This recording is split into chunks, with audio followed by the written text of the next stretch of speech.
life has proximal meanings, right?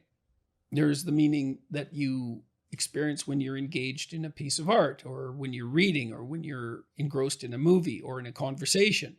There's the meaning that emerges within your relationships with people that you cherish or are enthusiastic with.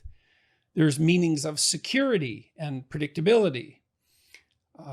There's meanings of duty and responsibility and active engagement with your job and your career. There's meanings of aesthetic pleasure. Now, all of those have their value, and each of them has their place. And maybe there's a hierarchy of value there as well, so that some of those meanings are deeper than others.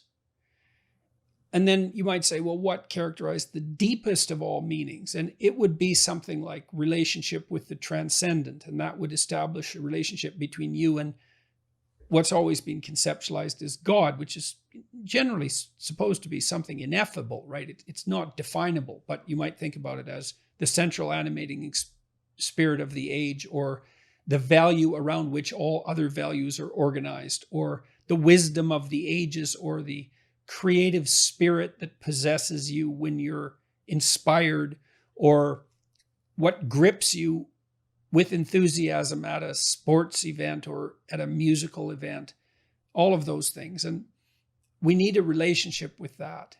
And we find our deepest meaning in that relationship. And if we don't find it, I think if we don't find it in something that's explicitly religious, then we tend to magnify something of lesser value, say something political, into that to fill the void.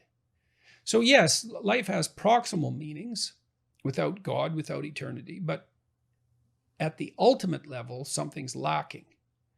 And it's the desire to fulfill that lack that, and maybe the lack itself, that's part and parcel of the religious instinct. So you can kill God, but you can't.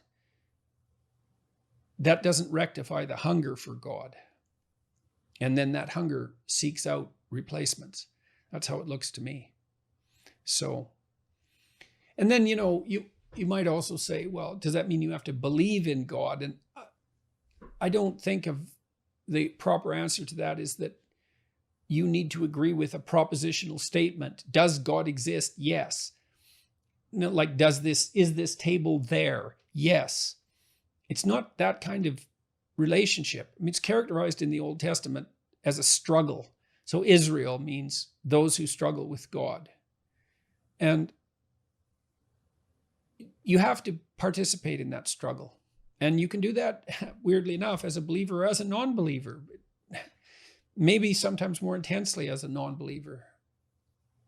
The issue might be more paramount then, the issue of virtue and the issue of the ultimate orientation.